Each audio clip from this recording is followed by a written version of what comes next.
मेरा नाम खुशी है और मेरी उम्र 24 साल है। लो खाना खा लो, मैंने अपने भाई को देखते हुए कहकर उसके सामने खाना रखा। वो काम से अभी वापस लौटा था और नहाने धोने के बाद खाना खाने बैठ गया था।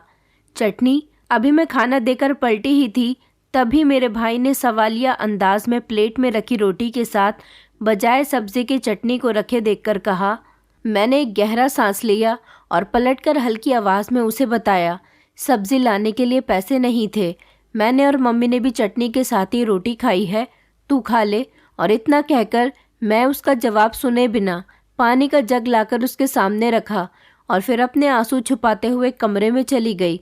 ये गरीबी भी बहुत बुरी चीज़ है, अच्छे अच्छे की मत मार देती है और ज़िंदगी की सारी परेशानियाँ एक ही झटके में दिखा देती है। और न सिर्फ दिखा देती है बल्कि बहुत कुछ सिखा भी देती है। मैंने अपने भाई से झूठ बोला था कि हमने चटनी के साथ रोटी खाई है, बल्कि सच तो ये था कि हमने रोटी ही नहीं खाई थी, क्योंकि घर में इतना आटा ही नहीं था। कई बार ऐसा होता था कि घर पर पैसे ख़त्म हो जाते और मुझे अपने भाई के सामने रोटी के साथ चटनी रखनी पड़ती थी। और कभी कभी तो आटा भी नहीं होता था, तो हम लोग भूखे ही सो जाते थे और भाई को मैं रोटी दे दिया करती थी, क्योंकि वो रात को काम पर से वापस आता था। हमने रोटी नहीं खाई और रोटी बचा ली ताकि वो भाई को दी जा सके।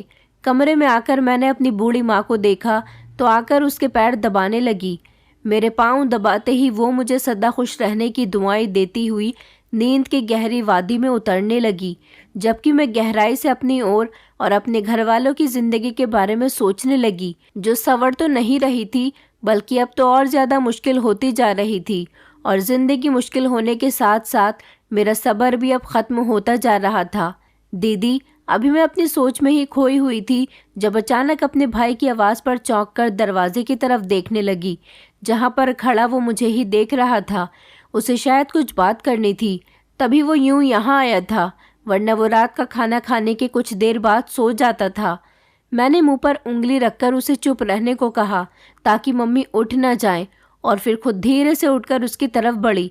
कमरे का दरवाज़ा बंद करके बाहर आई और कहा कि हाँ बोलो, क्या बात है।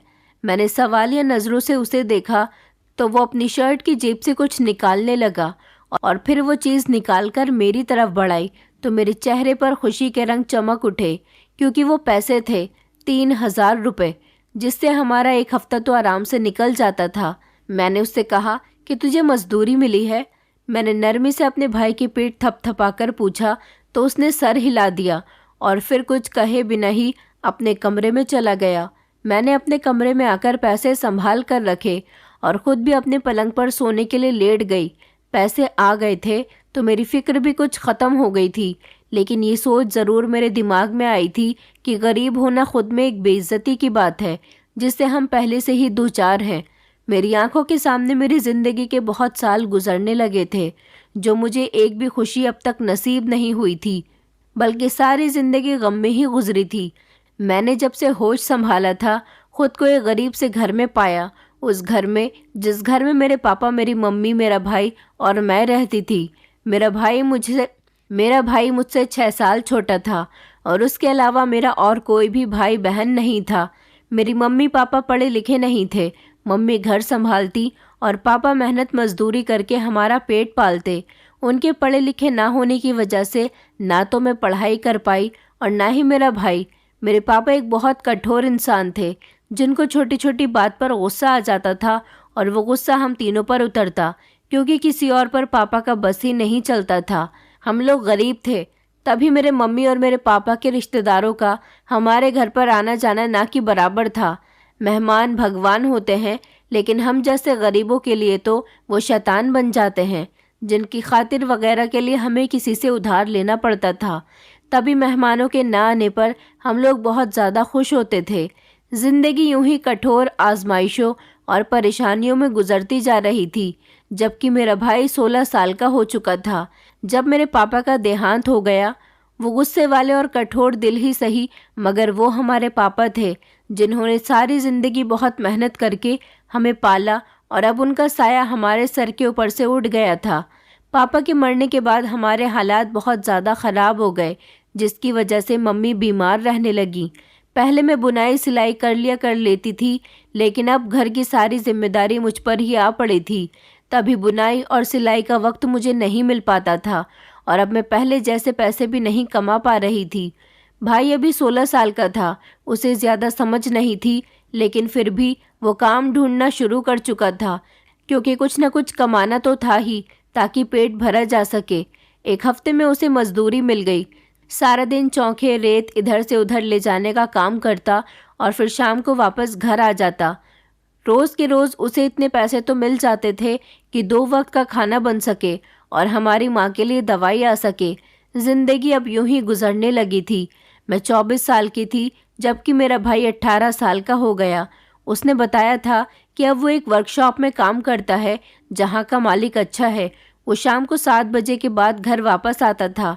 मुझे परेशानी तो होती थी, लेकिन वो मुझे तसल्ली दे देता था कि वो अच्छी जगह पर काम करता है, जिस पर मैं कुछ मुतमईन भी हो गई थी। उसने जो 3,000 रुपये दिए थे, उससे हमारे 10 दिन गुजर गए थे। आज उसे वर्कशॉप के मालिक से पैसे मिले थे और मैंने उससे कहा था कि आते हुए सब्जी वगैरह लेते आना, तो मैं खाना बना लूँगी, जिस पर वो हाँ कहकर चला गया था। मैं घर से ज़्यादा बाहर नहीं निकलती थी और घर का सौदा भी वही लाता था। वो 7 बजे के बाद घर आ जाता था, तभी मैं उसका इंतज़ार कर रही थी, लेकिन 7 बजे के बाद 9 भी बज गए। मेरा भाई रोहन अभी तक नहीं आया। मुझे परेशानी सी होने लगी थी, क्योंकि रात बहुत ज़्यादा गहरी हो गई थी। मैंने आज रात का खाना अभी तक नहीं बनाया था, क्योंकि मेरे पास पैसे नहीं थे कि मैं बाहर जाकर सब्ज़ी वगैरह ख़रीद कर लाती। अपने भाई रोहन का इंतज़ार था कि वो आए और सब्ज़ी लेकर आए तो मैं खाना बना लूँ। मैं और मेरी मम्मी परेशानी से दोपहर से भूखी बैठी हुई थी। पैसों की बचत के लिए हम सिर्फ 2 समय का ही खाना बनाते थे, तभी दोपहर को भी कुछ नहीं खाया था। यही वजह थी कि भूख से मेरा और मेरी मम्मी का बुरा हाल था। भूख लगने के साथ साथ मुझे मेरे भाई की भी फिक्र हो रही थी कि वो ना जाने किस हाल में होगा। कई बार गली से होकर देखकर आई थी, लेकिन उसके आने का कोई भी नामो निशान नहीं था। मुझे तो उसकी वर्कशॉप का भी पता मालूम नहीं था, क्योंकि ना कभी मैंने उससे पूछा था और ना ही उसने बताने की तकलीफ़ की थी। तभी मुझे और ज़्यादा परेशानी हो चुकी थी। उसका इंतज़ार करते करते हमें रात के 2 बज चुके थे। मैं और मेरी मम्मी अभी तक भूखी बैठी भाई के आने का इंतज़ार कर रही थी और वो जब तक घर नहीं आया था। अचानक दरवाज़ा बजा तो मैं खुश हो गई कि शायद रोहन आ गया है। मेरी मम्मी ने कहा कि जा जल्दी देख उसे, तो मैं भागती हुई दरवाजे के पास गई कि भाई आ गया है, तो उसे ज़्यादा देर दरवाजे पर खड़ा नहीं रखूं। उसके आने की खुशी और परेशानी कम होने पर मैंने तेज़ी से बिना पूछे दरवाज़ा खोल दिया कि इस समय तो वही घर पर आया होगा। लेकिन सामने 4 लड़कों को देखकर मैं बहुत हैरान हो गई। वो कौन थे और कौन नहीं, मैं बिल्कुल नहीं जानती थी। तभी मुझे और ज़्यादा घबराहट होने लगी और मैंने तेज़ी से दरवाज़ा बंद करना चाहा ताकि वो लोग अंदर ना आए, लेकिन उनमें से एक ने दरवाज़ा बंद करने से पहले ही दरवाजे में अपना पैर अटका करके मेरी तरफ धकेला, तो मैं लड़खड़ाकर पीछे हुई और तेज़ी से अपनी माँ की तरफ भागने लगी, जो हांफती हुई कांपती हुई मेरी तरफ आ रही थी। लेकिन उनकी मेरी तरफ पहुँचने से पहले ही उन 4 लड़कों में से एक लड़के ने मुझे मेरे हाथों से पकड़ा और मुझे अपने साथ घसीटते हुए बाहर ले जाने लगा। मैं शोर मचाना चाहती थी ताकि मोहल्ले में से कोई मेरी मदद के लिए आ जाए। मेरी माँ दूर से ज़मीन पर बैठी बेबसी से मुझे देख रही थी। वो पहले ही बीमार थी, मेरी क्या मदद कर सकती थी। वो मुझे घसीटते हुए गाड़ी में अपने साथ बिठाकर ले गए। खतरा महसूस करते हुए मैंने शोर मचाने के लिए मुंह खोलना चाहा, लेकिन तभी उस लड़के ने मेरे हाथ को टाइट से पकड़ा तो मैं कर्राहने लगी। वो बोला कि अगर तूने ज़रा भी शोर मचाया तो तेरी इज्जत यहीं पर तार तार करके फेंक देंगे। उनकी धमकी सुनकर मैं डर कर रह गई। वो 4 लड़के थे, ताकत में मुझसे कई गुना ज़्यादा बड़े। वो चाहते तो क्या कुछ नहीं कर सकते थे मेरे साथ, और मैं अपना बचाव भी नहीं कर पाती। तभी इज्जत के डर से मैं चुप रह गई और बिल्कुल भी शोर नहीं मचाया, क्योंकि मुझे अपनी जान से बढ़कर अपनी इज्जत प्यारी थी। दिल माँ के लिए परेशान था, तो दिमाग आने वाले वक्त से मुझे समझ में नहीं आ रहा था कि ये लोग आखिर हैं कौन और मुझसे क्या चाहते हैं। हमारी तो किसी से कोई दुश्मनी भी नहीं थी जो कोई यूँ हमारा दुश्मन बनता। मैं इन्हीं सोचों में थी, तभी गाड़ी एक झटके से रुकी। ये कोई सुनसान और वीरान इलाका था। वो लोग मुझे गाड़ी से उतारकर एक कच्चे और पुराने घर में लेकर आ गए और फिर मुझे एक कच्चे कमरे में ले गए। डर की वजह से मेरा पूरा जिस्म कांप रहा था और मैं दिल ही दिल में मंत्र का जाप करके भगवान से अपनी और अपनी इज्जत की हिफाजत की दुआ मांग रही थी। कमरे में लाने के बाद उन्होंने मुझे छोड़ा और बोले कि जब तक साहब नहीं आ जाते तब तक इस लड़की के पास कोई नहीं जाएगा। उनकी बातें सुनकर मेरे दिमाग में कई सवाल आने लगे। पता नहीं उनका क्या मकसद था और किस मकसद को पूरा करने की वजह से ये मुझे यहाँ पर लेकर आए थे, लेकिन अब एहसास हो रहा था कि ये शायद मुझे बर्बाद करने के लिए यहाँ पर लेकर आए थे। इस बात का एहसास होते ही मैं बहुत रोने लगी। उनका कोई साहब था जो उनसे पहले मुझे बर्बाद करता और फिर मुझे अपने उन आदमियों के आगे डाल देता। डर की वजह से मेरा रंग पीला पड़ने लगा था। तभी मैंने हिम्मत करते हुए अपने सामने खड़े लड़के को जोर से धक्का दिया, लेकिन तभी मेरी चोटी दूसरे लड़के के हाथ में आई। बाल खींचने की वजह से मेरी जोरदार चीख निकल गई। उस लड़के ने मुझे पीछे की तरफ धक्का दिया तो मैं जोर से दीवार से टकराकर नीचे जमीन की तरफ गिर गई। मेरी चीख बहुत दर्द भरी थी। उसने कहा कि भागने की कोशिश करती है, जान ले लूंगा तेरी। जिस लड़के को मैंने धक्का देकर भागने की कोशिश की थी उसने मेरे सामने आकर खड़े होकर बेहद गुस्से से कहा, जिस पर मैं डरकर दीवार से चिपक कर बैठ गई और रोते हुए उनके सामने हाथ जोड़ने लगी और उनसे प्रार्थना करने लगी कि वो मुझे जाने दें, मैं किसी से कुछ नहीं कहूँगी। मैंने क्या बिगाड़ा है तुम्हारा जो तुम मुझे यूं उठाकर ले आए हो। मैं उनकी मिन्नतें कर रही थी मगर उनमें से किसी ने भी मेरी एक भी बात नहीं सुनी और मुझे यूं ही रोता हुआ छोड़कर कमरे से बाहर निकल गए। मैं जो पहले ही अपने भाई के लिए परेशान थी, अब मुझे अपनी जान और इज्जत के लाले पड़ गए थे। मैं वहीं दीवार से टेक लगाकर रोती हुई बैठी रही और यहाँ से निकलने के तरीके सोचती रही, लेकिन इस कच्चे कमरे में एक ही दरवाज़ा था जो बाहर से बंद था और कमरे में कोई खिड़की तक नहीं थी जिसके ज़रिए मैं यहाँ से बाहर जा सकती। यही सब सोचते हुए परेशान होते हुए कुछ देर गुजरी थी जब वो लड़के वापस आए जो बहुत खुश थे। वो खुश होकर बोले कि साहब आ गए हैं। उनकी बात सुनकर डर की वजह से मेरा दिल धक धक करने लगा कि पता नहीं कौन होगा, कितना डरावना और कठोर होगा और पता नहीं मेरा क्या हाल करेगा। इन्हीं सब डर की वजह से मेरी आंखों के सामने अंधेरा छाने लगा था। तभी दरवाज़ा खुलने की आवाज़ आई। मैंने अपने आंसू अंदर ही कहीं उतारते हुए आंखें मीच कर खोली, लेकिन जैसे ही दरवाज़ा खोला सामने खड़े इंसान को देखकर मेरी आंखें खुली की खुली रह गईं, क्योंकि वो तो मेरे पापा के दोस्त का बेटा था। मेरे पापा के दोस्त का बेटा राहुल, जो मुझसे बड़ा था और इस वक्त 27 साल का था। अनपढ़, आवारा और बुरे दोस्तों की सोहबत में रहने वाला राहुल, जिसे मैंने कभी कभार ही देखा था, वो मेरे पापा के दोस्त का इकलौता बेटा था। उनके अलावा उनकी 3 बेटियां थीं। हमारे मुकाबले पापा के दोस्त का ताल्लुक मिडिल क्लास फैमिली से था। हमारा उनसे ज़्यादा मिलना जुलना नहीं होता था, जिसकी वजह से, क्योंकि जब मैं 19 साल की थी तब पापा के दोस्त मेरे लिए राहुल का रिश्ता लेकर आए थे, लेकिन जब मेरे पापा ने मुझसे रजामंदी पूछी तो मैंने मना कर दिया, क्योंकि पापा के दोस्त की वाइफ बहुत ही ज़्यादा घमंडी थी, जो हमारी गरीबी का मजाक उड़ाती थी और हमें अक्सर कम हैसियत होने के ताने मारा करती थी। हम गरीब थे तो इसमें हमारी क्या गलती थी। दौलत और अमीरी इंसान की किस्मत में लिखी होती है। अगर वो हमारी किस्मत में नहीं थी तो हम बुरे या बेकार तो नहीं हो गए थे, मगर पापा के दोस्त की वाइफ हमें बेकार ही समझती थी। यही वजह थी कि मेरी उनसे बिल्कुल भी नहीं बनती थी। मेरे इनकार को वजह बनाकर उन्होंने हमसे ताल्लुक ही ख़त्म कर दिया और हमसे मिलना जुलना बिल्कुल बंद कर दिया। मुझे बुरा तो लगा था कि मेरी वजह से पापा से उनके दोस्त छूट गए, मगर उनके ताने और बेइज्जती सहने से बेहतर तो यही था। राहुल को उसके बाद मैंने कभी नहीं देखा, या फिर वो खुद ही मेरे सामने नहीं आया था। मैं ये भी नहीं जानती थी कि वो रिश्ता राहुल की मर्जी से लाया गया था या फिर पापा के दोस्त की मर्जी पर। इस सब को मैं बिल्कुल भूल चुकी थी, लेकिन अब राहुल को अपने सामने देखकर मुझे सब कुछ याद आ गया था और उसे देखकर मुझे अब लग रहा था कि शायद उसने मुझसे शादी से इनकार का बदला लेने के लिए मुझे किडनैप करवाया और अब वो जो चाहे मेरे साथ कर सकता है। ये एहसास होते ही मैंने तेज़ी से रोना शुरू कर दिया, लेकिन बोली कुछ नहीं। तुम लोग जाओ यहाँ से, उन लड़कों के साहब यानी राहुल ने कठोर अल्फाज में उनसे कहा। मगर साहब, उनमें से एक ने कुछ कहना चाहा।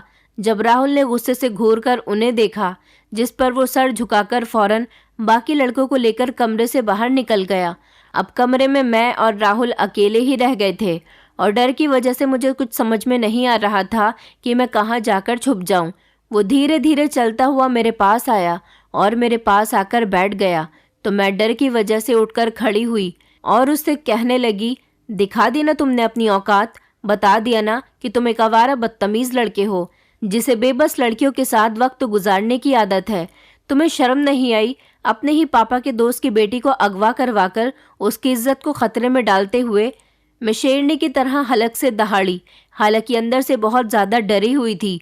वो मुझे जो मर्जी नुकसान पहुंचा देते मैं कुछ नहीं कर सकती थी। किस बात की अकड़ है तुम में? राहुल ने बहुत ही गुस्से में पूछा। मैंने कहा, अब समझी मैं, तो तुम मुझसे शादी ना करने का बदला ले रहे हो ना? तुम इतने कमजोर निकलोगे मुझे पता ही नहीं, मैंने बहुत नफरत भरे अल्फाज में कहा। मेरी कमजोरी का तुम्हें बहुत जल्दी पता लग जाएगा जब किसी को मुंह दिखाने के लायक नहीं रहोगी, राहुल ने भी जहर उगलने वाले अल्फाज में कहा। उसके अल्फाज इतने कठोर थे कि मेरी रीढ़ की हड्डी तक कांप उठी थी। हाँ कहकर वो गुस्से से उठकर कमरे से बाहर निकल गया। उसके जाते ही एक लड़का कमरे में आया तो मैंने अपनी बर्बादी के खौफ से चीखना शुरू कर दिया, लेकिन वो मुझे घूरता हुआ हाथ में पड़ी ट्रे वहां रखकर बाहर चला गया, जिस पर मैंने तेजी से कमरे का दरवाज़ा अंदर से बंद किया और खाने की तरफ बढ़ी। पहले मैंने सोचा कि कहीं खाने में कुछ मिलाया हुआ ना हो, लेकिन भूख से इतना बुरा हाल था कि मैं अंजाम की परवाह किए बिना खाना खाने लगी।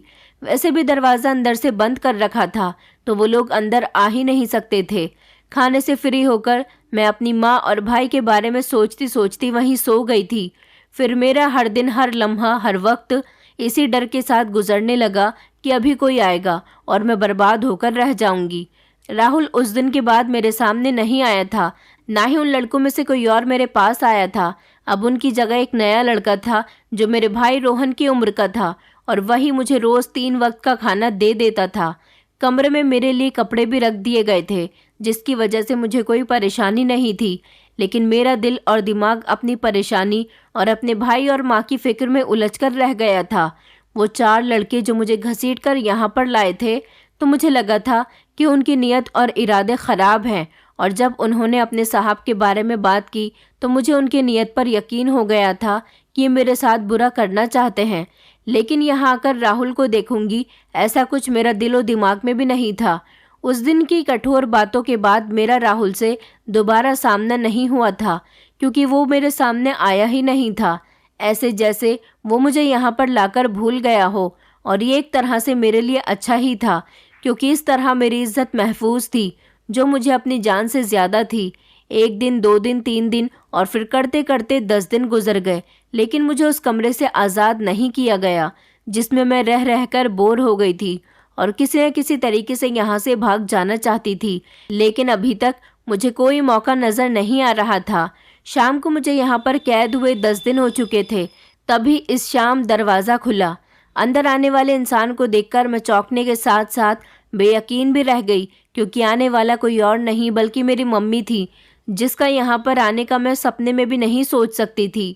अपनी मम्मी को देखकर मैं रोते हुए उनसे लिपट गई और उन्हें बताने लगी कि ये दिन मैंने कितनी परेशानी और मुश्किलों से बिताए हैं। हाँ, ये सच है कि मुझे यहाँ पर कोई परेशानी नहीं दी गई, लेकिन जितनी परेशानी में मैं रही थी या तो मैं जानती हूँ या मेरे भगवान ही जानते हैं। मेरी मम्मी मुझे तसल्ली देते हुए मुझे बाहर ले जाने लगी और ये देखकर मुझे बहुत हैरत हुई कि बाहर कोई भी नहीं था जो रोक लेता, बल्कि जो लड़का मुझे खाना देने के लिए रुका हुआ था वो एक गाड़ी में हमें बिठाकर घर छोड़कर गया था। घर पहुंची तो इस ख्याल से डर गई कि अब तक तो मोहल्ले में मेरी बदनामी हो गई होगी और अब ना जाने लोग क्या बातें बनाएंगे। मेरी मम्मी बहुत ज़्यादा सुकून से थी और यही बात मुझे उलझा रही थी। घर में मुझे कहीं भी रोहन नज़र नहीं आया था, तो मैंने अपनी मम्मी से उसके बारे में पूछा, लेकिन मम्मी ने मुझे टाल दिया कि सुबह मिल लेना, आज वो घर पर नहीं आया और मैं फ़िक्र ना करूं, सब ठीक है। मैं मुतमईन होकर अपनी मम्मी के कमरे में सोने के लिए लेट गई। इतने दिन तक उस अनजान कमरे में डर की वजह से सो भी नहीं पाई थी और आज अपने ही घर में खुद को महफूज पाकर कुछ ही पलों में गहरी नींद में उतर गई थी। अगले दिन मैं जल्दी जगी थी।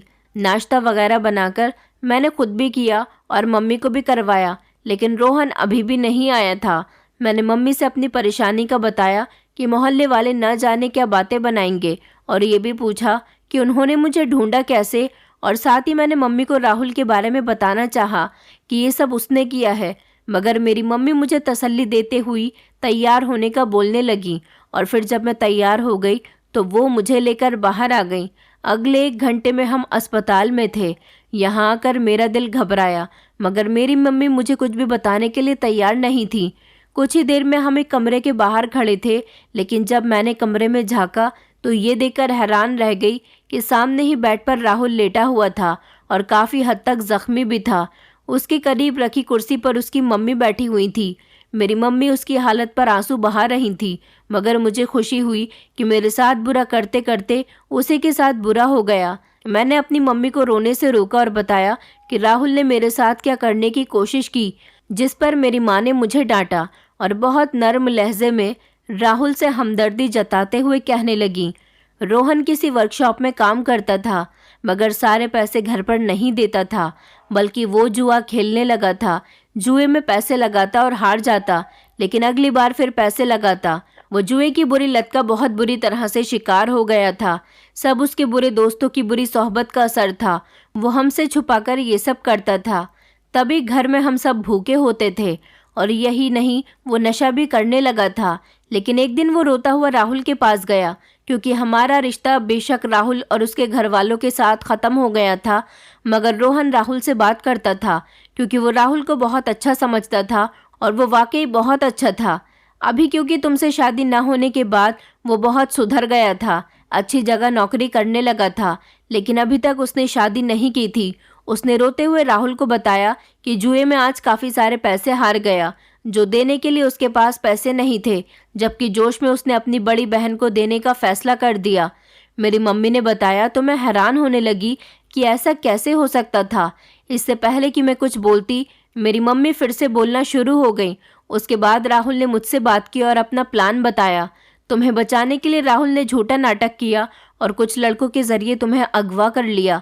उस रात, जिस रात वो सेठ तुम्हें लेने के लिए आने वाला था, रोहन को राहुल ने ही कहीं छुपा दिया था, ताकि वो सेठ उसे नुकसान ना पहुंचा सके। उसके बाद राहुल मुझे अपने घर ले गया और पूरे 10 दिन मैं वहां रही। और रोहन राहुल के साथ किसी सुरक्षित जगह पर, राहुल ने तुम्हें इसलिए छुपाया था ताकि वो सेठ तुम तक ना पहुंच सके। और फिर उस सेठ पर केस कर दिया कि उसने तुम्हें अगवा किया हुआ है, क्योंकि उसने रोहन को धमकी दी थी कि उसकी बहन को उठा लेगा। पुलिस को उसके खिलाफ और भी सबूत मिल गए, जुआ खेलने और चोरी चकारी के, जिस पर बाद में पुलिस ने उसे गिरफ्तार कर लिया।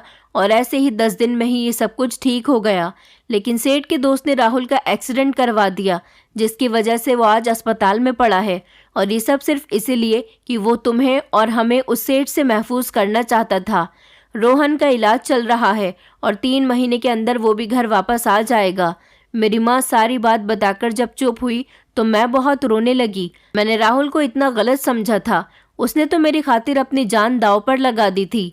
मैं अपनी मम्मी के साथ कमरे में गई। पापा के दोस्त और उनकी वाइफ का व्यवहार मेरे साथ अच्छा था, जिस पर मुझे बहुत खुशी हुई। राहुल नींद से जागा तो मैंने उसका धन्यवाद किया, जिसने मेरे लिए इतना खतरा मोल लिया था। मैं उसका एहसान मान रही थी, जिस पर वो धीरे से मुस्कुराया और बोला कि जिनसे मोहब्बत हो उन पर एहसान नहीं किए जाते, बल्कि ये तो मोहब्बत करने वालों के ऊपर फ़र्ज़ है कि वो जिससे मोहब्बत करते हैं उसकी दिलो जान से हिफाजत करें। उसकी बात सुनकर मुझे एहसास हुआ कि वो मुझसे मोहब्बत करता था, तभी मुझसे शादी करना चाहता था। मैं चुप हो गई और फिर उसका शुक्रिया अदा करके मैं मम्मी के साथ घर वापस आ गई। 3 महीने बाद रोहन भी घर वापस आ गया। मेरे पापा के दोस्त की वाइफ एक बार फिर मेरा रिश्ता लेकर घर पर आई और इस बार हमने मना नहीं किया, जिस पर 2 महीने के अंदर अंदर मेरी और राहुल की शादी हो गई। रोहन भी सुधर गया था और राहुल ने किसी अच्छे काम पर लगवा दिया था। रोहन ने भी मुझसे माफ़ी मांगी थी, जिस पर मैंने उसे और इस सब को उसकी नादानी समझकर माफ़ कर दिया। अब मैं चैन और सुकून से थी और अब मैं राहुल के साथ हंसी खुशी ज़िंदगी गुजार रही हूँ। लेकिन कभी कभी सोचती हूँ कि अगर राहुल ना होता तो मेरा क्या होता, मगर भगवान का करम था कि उसने मुझे राहुल जैसा हमसफ़र दिया था। दोस्तों, उम्मीद करती हूँ आपको हमारी कहानी पसंद आई होगी। कहानी पसंद आई है तो वीडियो को लाइक करें, चैनल पर नए हैं तो चैनल को सब्सक्राइब करें और हाँ, नोटिफिकेशन बेल को ज़रूर दबाएं ताकि अगली अपडेट सबसे पहले आपको मिले।